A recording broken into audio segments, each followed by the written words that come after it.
So this demonstration and lecture is about striking techniques in sword and shield fighting.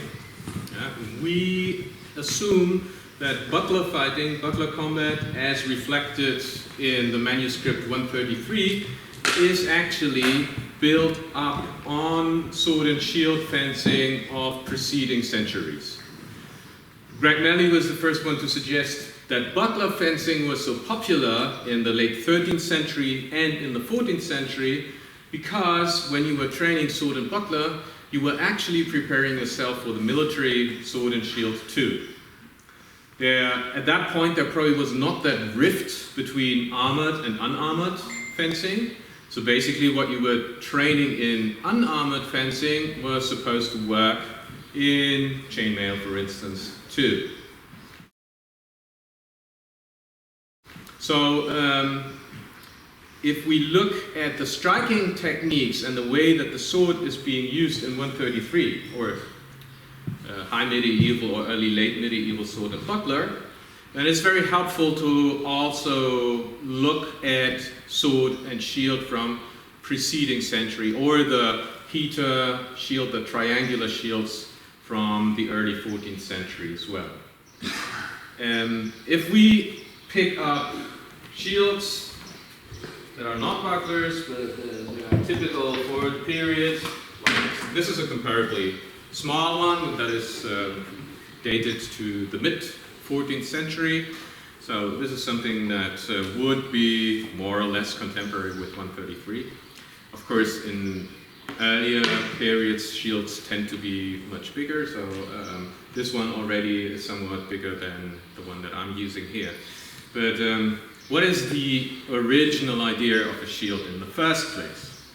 Well, the idea is that if I, as a right-hander, strike towards his head, then there is a shield which forms an obstacle and closes my line of attack. Yeah, you can stand on the other side. So my question is, how useful is a long edge Oberhau, a strike from my right shoulder to his upper openings when there is a shield? It's pretty pointless. Yeah? Even if the shield was lower so that I do see a target, if I go there, it's the lightest motion of his shield will only result in my sword cutting into the top edge of his shield. And that's a pretty useless action.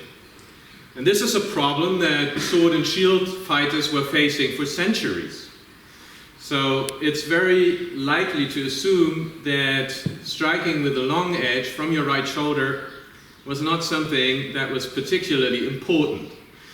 I'm not saying that they never used blows like that. Yeah? We have ample evidence of skeletons, of trauma on skeletal remains, where you see those people were just chopped to death.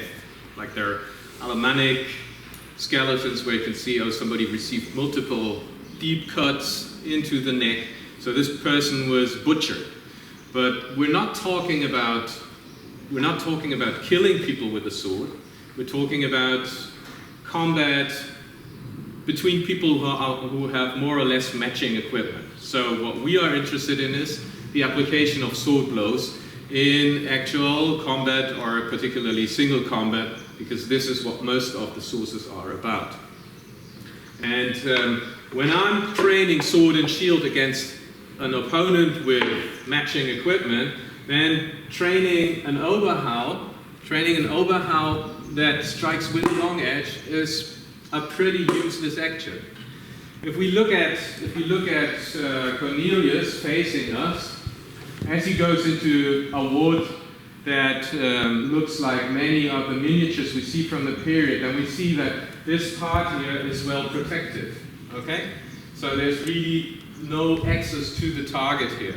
There are actually some wards where you can see the sword point leaning on the shield, so anything that strikes here, the natural line of a blow for a right-hander, there is absolutely no opening. The only quadrant that is most interesting would be this one. So when I'm striking at him, I want to go to the unshielded part of the opponent. So you can relax.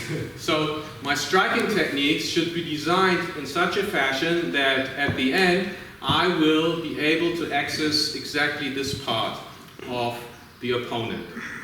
So it makes sense to assume that this is exactly what they trained, right? But we do know from all the miniatures that they oftentimes lined up either like so, with the sword hanging back like this, or with the point forward. So these are the general wards that they initiate and launch their strikes from. Now the question is, how do I strike in such a fashion that my point ends up on this side? So we can swap position again. So when I'm striking from here, and I start to strike an overhow, at this point here, it's useless to continue on the same path because I will simply strike the shield. So once my blow is developed to this point here, I have to change the angle of attack, which I can by inverting my hand and changing the line of attack so that I can access this unshielded quadrant of my opponent. So it would probably look something like this. I strike my blow and then I let the sword drop. It pivots around its pivot point. Remember pivot points? There are natural points that correspond to the parts of the handle that I'm holding. And in order for the sword to strike physically correct, I want the sword to be able to pivot around exactly these points. So I think that it makes sense to assume that any blow coming from here was struck in such a fashion that it deviates to this part, to this point. And it doesn't matter if it is struck from over the head or from the shoulder, so from my right shoulder, same thing. Or if it was struck from this position here,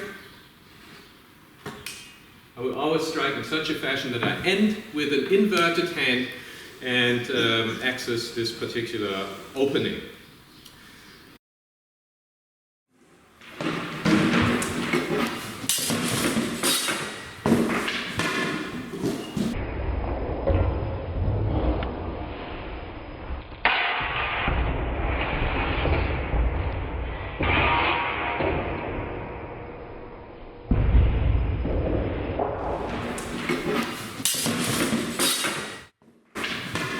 Another blow that shows up in 15th century sources a lot is the Unterhau, that is an ascending blow.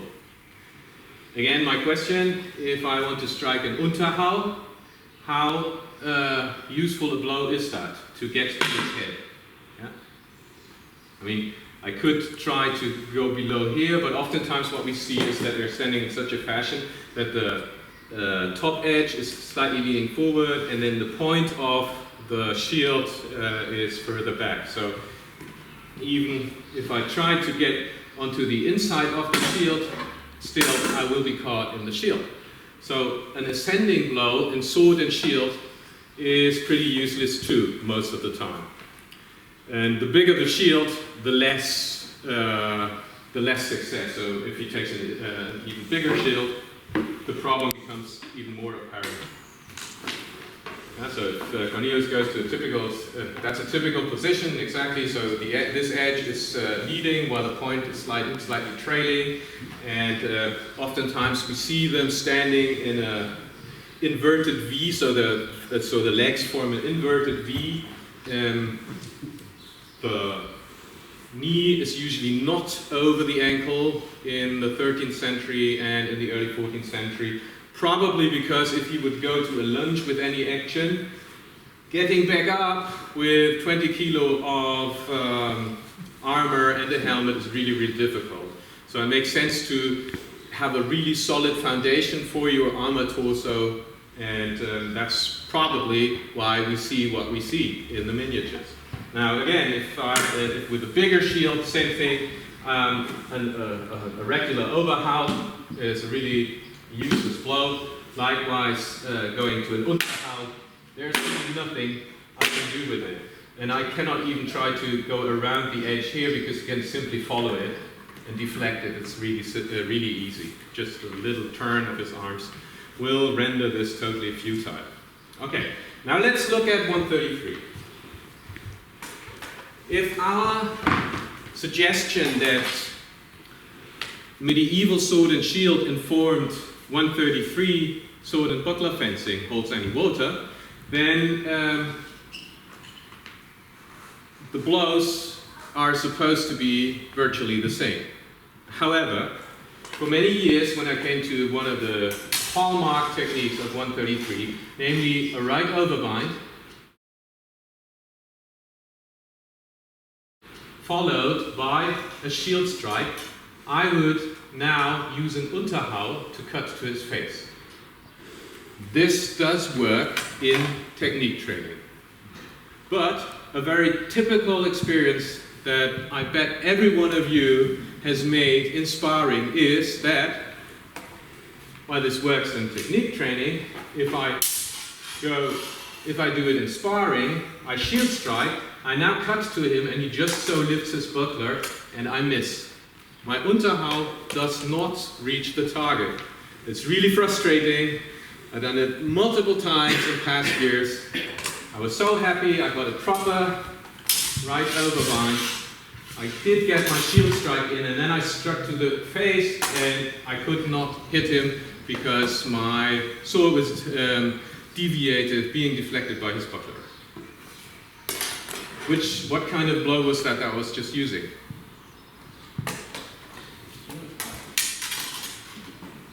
What kind of, just awarded. It's an Unterhau, yeah. So if sword and buckler fencing uses the same blows as sword and shield, or that would be useful for sword and shield, proper, talking about triangular shields, then why use an Unterhau here? Okay, so let's look at the same situation, but now I don't use an ascending blow to get to the head of the shield struck party, but I'm going to use this kind of Sturzhau that seems to be really valuable for sword and shield fighting. Okay, so same story, here's my half shield. I manage to overbind. I get to the shield strike, and now instead of doing an ascending blow, I bring my sword over and shield and strike to him with a Sturzhau. Okay, do it again in a flow, and he's going to do this instinctive response, lifting the buckler as he sees my sword comes up, and we see whether or no I can still strike him.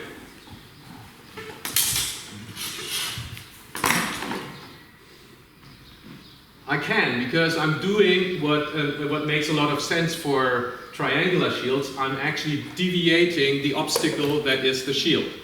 So if you see it from my perspective, it's basically the same. I'm basically facing and responding to the same problem that I'm facing in the military shields. Namely, I have to get around the shield.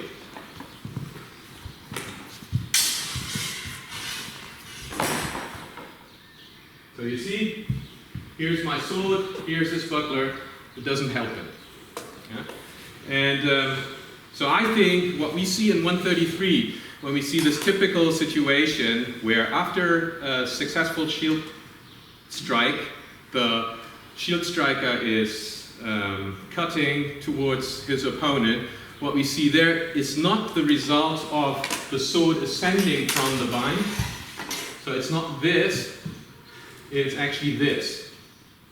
One of the iconographic evidence for that is if they wanted to show us an ascending blow, an Unterhau, then we have to keep in mind that an Unterhau only transfers pressure into the blade to one particular point, namely with the hand elevated to probably here. If I elevate the hand any further, it loses all power. If you just put your hand onto my blade, so here I still have power in my Unterhau. If I elevate the hand any further, the sword is just twisted out of my hand. However, in many illustrations of 133, the hand is shown as they conclude the blow, the hand is shown at head height. Yeah? That would not be a good Unterhau. But if I was striking a Sturzhau, then lifting the hand is in fact part of concluding the blow. So if the blow is concluded, my hand is as high as my head. The sword is more or less parallel to the ground, which is what we see in the sources too. And also because I'm not simply striking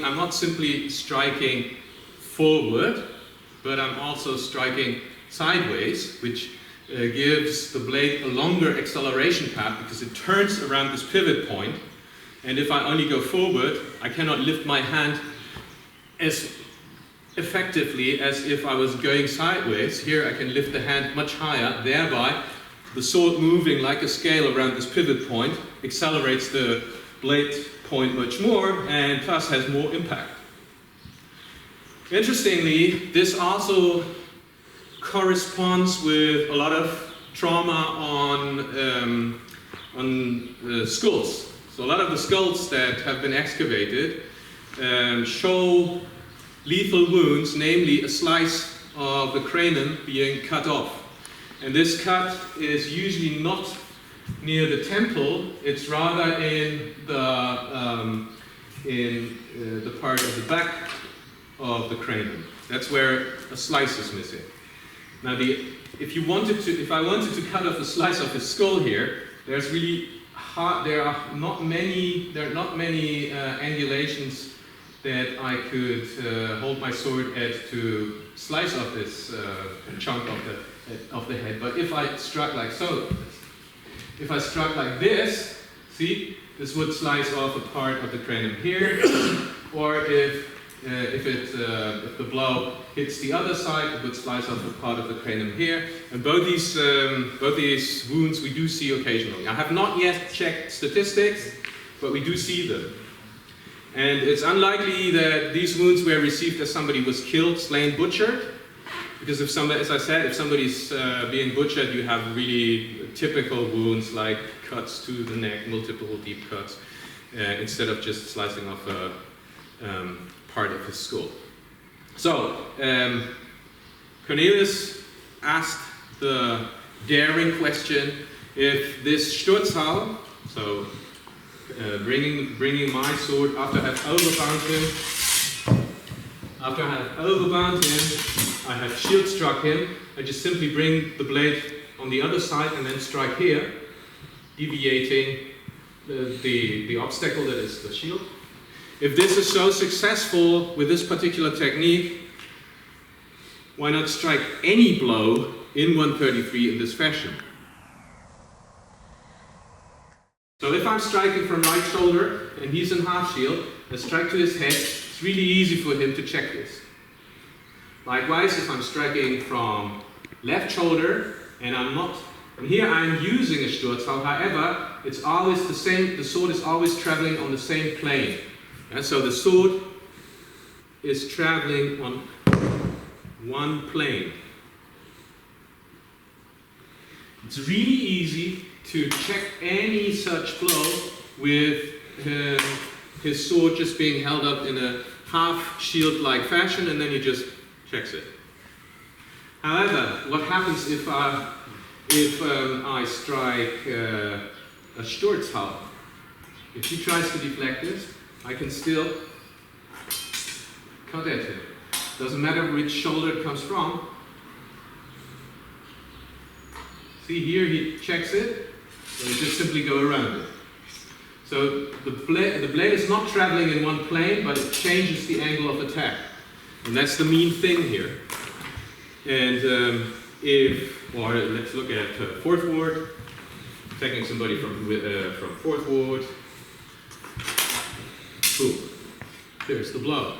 So it's totally useless to try to check it from just raising your weapon and block it. What can you do? Of course. That's why they say as soon as you see a particular ward there's a particular position that is assigned to this ward that's going to cover you. This is why we call them cover. Yeah, or in German Schützen, which is more like protection. So in order to protect you, in order to make sure that these mean blows do not cut around your blade, you go to a Schützen position.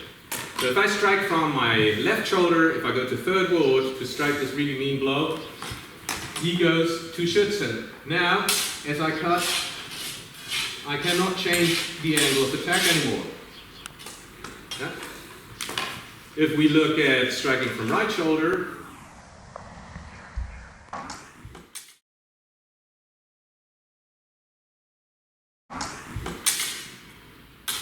I'm stopped pretty early on, so I cannot proceed any further anymore.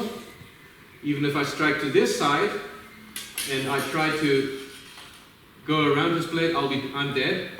Actually, in the book it says, it explains that I have to bind against the Schütz in a particular fashion, namely with an inverted hand, and that is no big deal for me because I'm going to invert my hand anyway. So I'm binding in this fashion.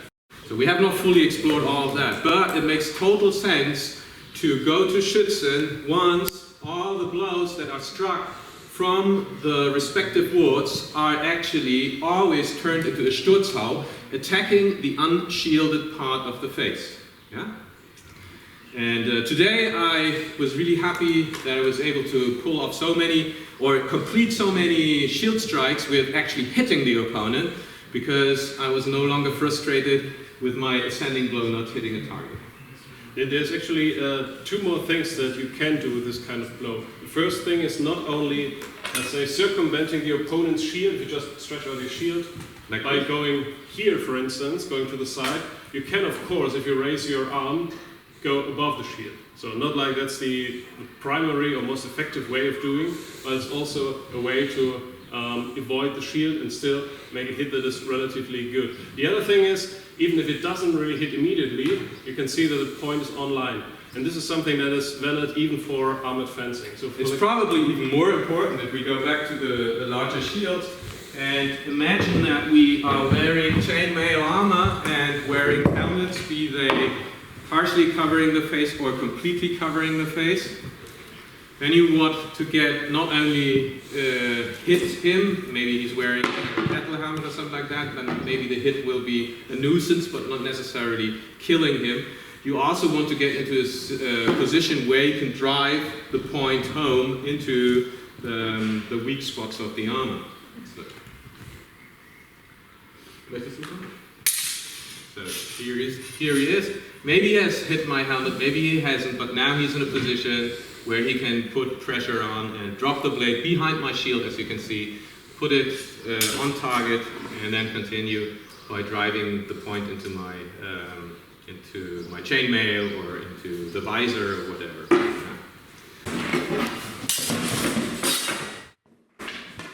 Okay, so for me that was a mind-blowing insight after dealing with 133 for 15 years or so. To finally go like, so I was striking wrong all the time.